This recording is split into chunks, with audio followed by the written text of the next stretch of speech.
Well, we're back. Another day working on my C-cab project. As you can see, I don't have it painted yet. I got it cleaned. It's all sanded down, ready to be painted.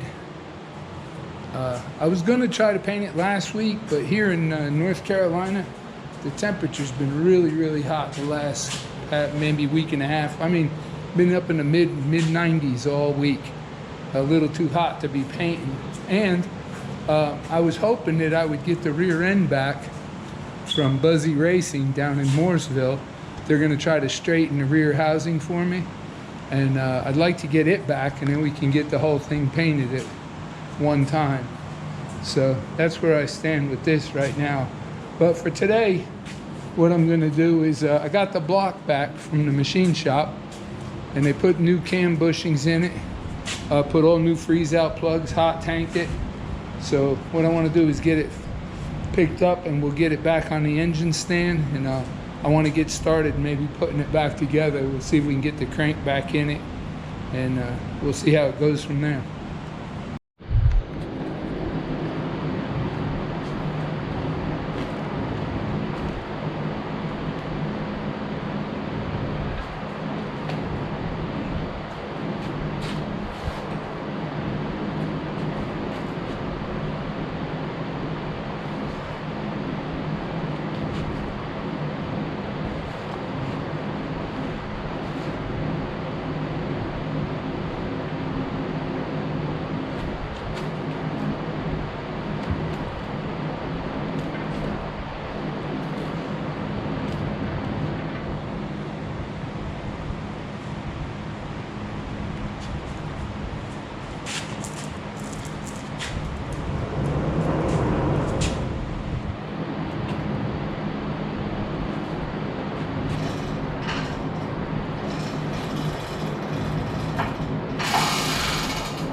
Well, we got it on the engine stand. Next thing I need to do is get it cleaned. It's got some pretty lot of dust on it from just sitting here for about a week.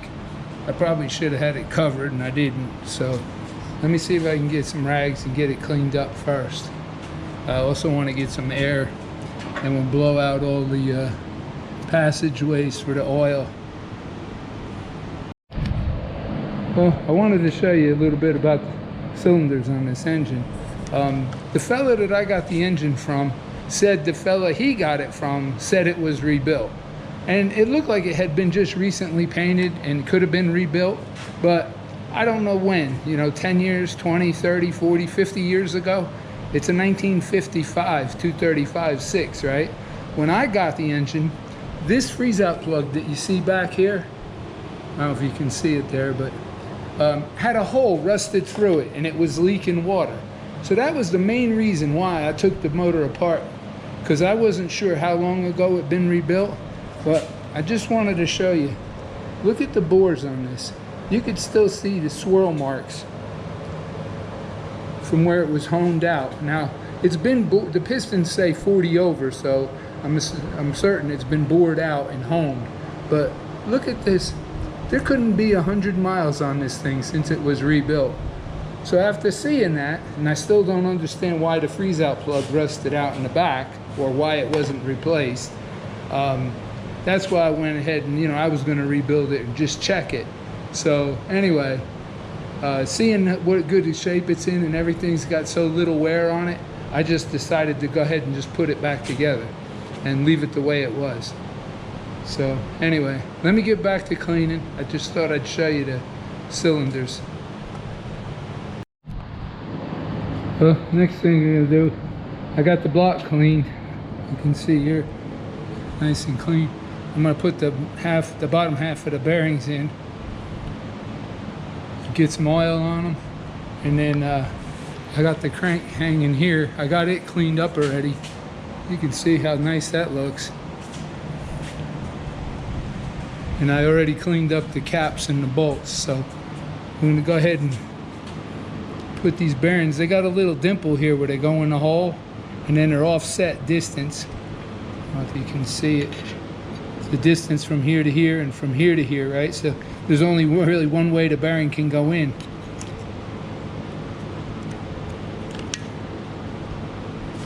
Pretty easy. Same thing with this one. They're all, you see the distance from here to here and here to here. So it's got to go this way here.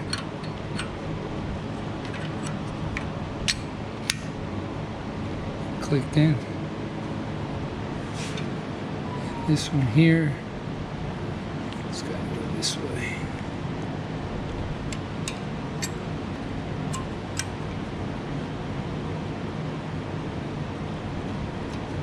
A little tricky doing this with one hand. There it goes. All right. Last one.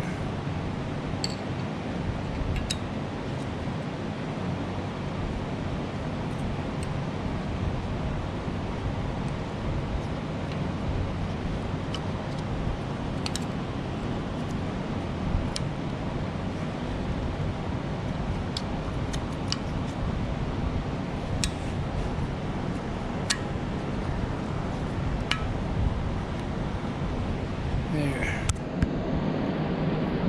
It's it. Yep. This one here looks like it had a lot of wear compared to this one. I don't know if you can see it in the camera, but these two didn't have much wear at all. But this one here had quite a bit of wear, you can see in this one. So anyway, we'll get the crank put in. I'll plastic gauge it, tight torque it down, plastic gauge it, and then we'll see where it was, and we'll get it where it needs to be. Before we put the crank in, I'm going to go ahead and put a little bit of lube on the bearings.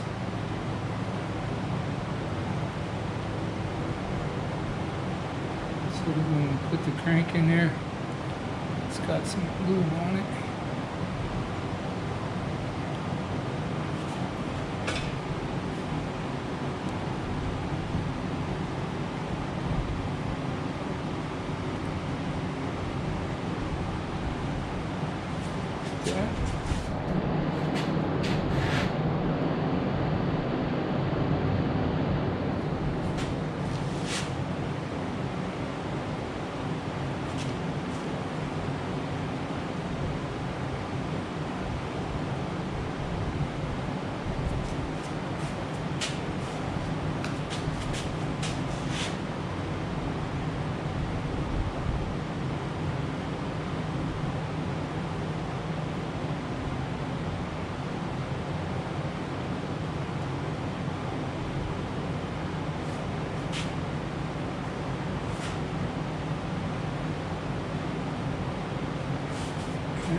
this out of the way.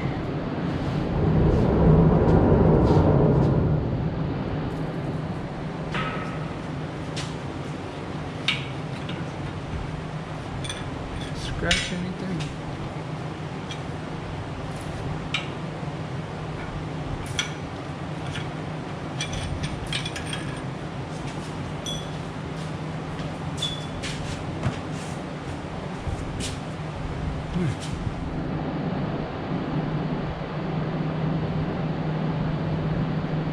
Looks nice.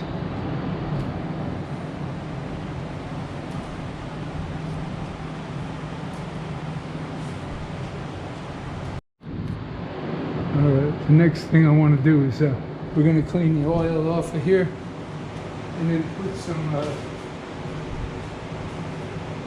we'll clean the oil off the mains and put some plastic gauge on there, and I'll torque it back down.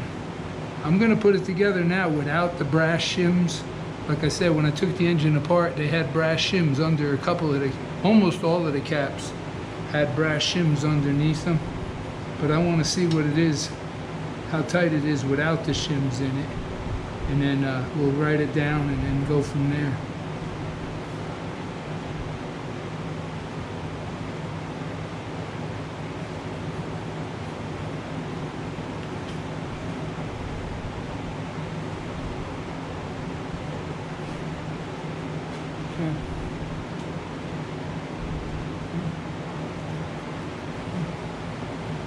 This stuff is so small, even if you're going to see it in the camera. I have trouble, even with my glasses on, trouble seeing it.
Hold it up here. I don't know if that's going to show up or not.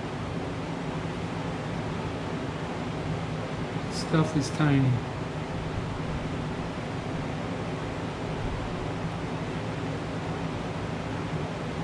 Okay. Now, I got the caps clean. Nothing in them.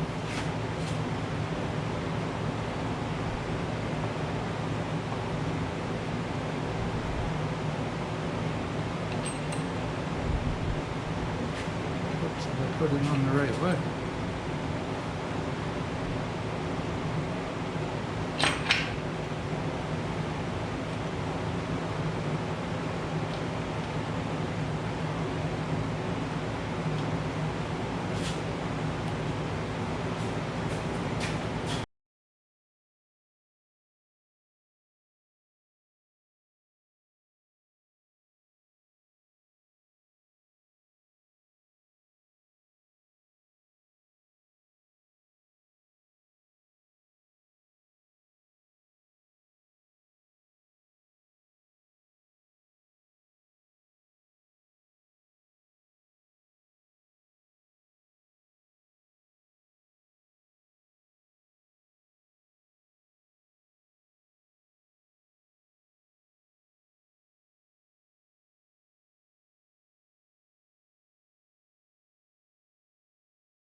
Well, again, I put it together without the shims that it had in it when I took it apart, and I can see now why they shimmed it. I don't know if you're able to see that or not, but the green here on top, by my finger on top, that's 1/1000. The white line below it is 1.5 and you can tell by the way it's spread out, it's over 1/1000 each one. This one here, I don't know if you're going to be able to see it in the video, but it's over 1,000. And this one here, might be able to see this one. It zooms in, focuses.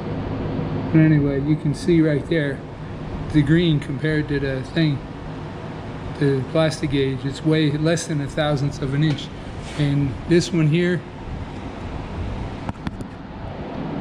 same thing. You can see 1,000. It's less than it. Probably about 1/2,000.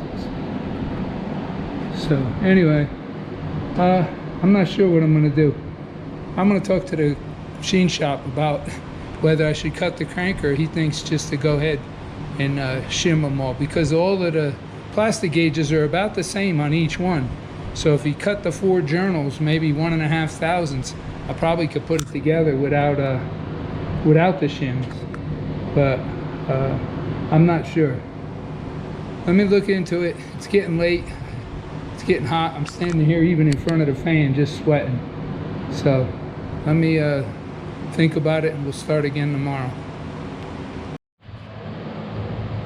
Well, after watching the video I shot last night, and also I did a little bit more measuring, I wanted to show you where I'm at right now. One of the things I wanted to just clear up is when I saw the video from what I shot earlier, I think I said a couple times that it was over 1,000th of an inch clearance. Well, none of the 4 caps are over 1,000th. I wanted to show here for people that don't understand, like right here. If you put the plastic gauge on there and you put the cap and the bearing and put it back down to torque specs, if the plastic gauge goes wider than this green line right here, that's 1,000th of an inch clearance. If it's wider than this, or the same as this white line right here, that's 1.5. You can see here this green line is 2,000, and if it only spreads out that much, then you got 3,000, which is really where I want to stay. But all 4, you can have seen earlier from yesterday's video, spread out wider than this green line here. So there's less than 1,000th of an inch clearance on the bearings on all 4. Another thing I did was, I hope you can see this, these are the stock dimensions for the crank. Now the book calls for, like on number 1 cap right here, 2.683 to 2.684. So what I did was I just put 1/2 and split the difference to make the middle just for me. Then I took a micrometer here and we measured the crank diameter for 1, 2, 3, and this is what they measured. Well, the crank has wrote on it in permanent yellow marker, cut 10,000ths, right? But you can see here the number 1 journal was cut 14.5, 12.5 on number 2, 11.5 on number 3, and 13 thousandths on number 4. Now the crank did come from the factory with these specs. Each one's a different dimensions. The smallest one is number 1 and the largest journal is number 4. Why, I don't know why it was that way. And like I said, I'm not a machinist, but that's the way it was, and that's how much they cut off each one. So I also went and took a micrometer here, checked the shims, which are laying right here. There was 1 shim under each bolt. The shims measure 5,000ths of an inch, each one. Well, my problem, like I said earlier in the video, is, you know, the hole is round. If you move the top cap up 5,000ths, you got 5,000ths clearance top to bottom, but the left and right, it still would be tight, I would imagine. I'm not sure. So what I'm gonna do now, still trying to figure this out, is I'm gonna go ahead and pull the crank back out. Well, first I'm gonna clean off the plastic gauge, pull the crank back out, Want to put the caps back on with the bearing in it, and we'll torque it back down to spec, 110 foot-pounds. And then I'm going to go ahead and measure it top to bottom of the bearing, and I'm also going to measure left to right on each bearing and see what the bearing is without the crank in it. And then I'll have a better idea how much each one needs to be cut to get fit just right. So anyway, let me get started. I'll get to clean this up, we'll get the crank out, and we'll measure the bearings.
Well, I didn't get to film checking all the dimensions. It took a while. Just filmed a little bit of it, but actually didn't help any. The numbers didn't come out. The numbers aren't making sense. I mean, I remeasured the crank and I remeasured the bearings with it torqued down. I measured top to bottom and I measured left to right. And I'll show you some of the numbers I got. And it's kind of funny. The top to bottom and left to right on the first cap was 0. It was round. The number 2 cap was out of round by 3.5 thousandths. It was wider than it was tall. Number 3 is the problem. Number 3, I measured it 4 times.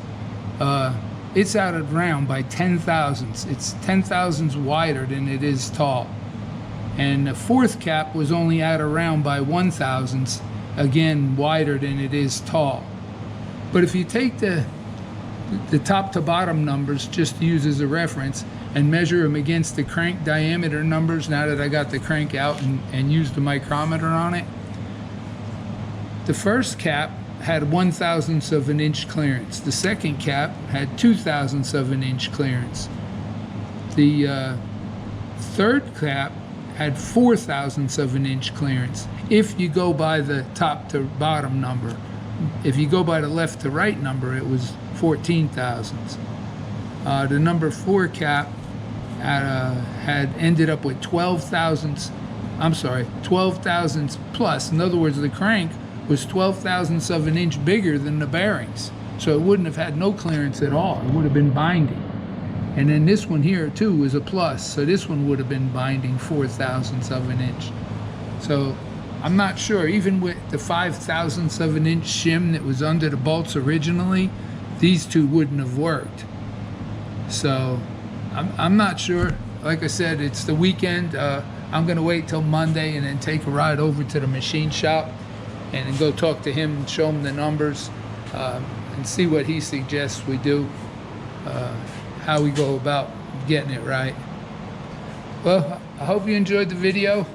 You have to stay tuned next week. I'll see what the machine shop says and what he says is a cure for this, and hopefully we'll get it put back together.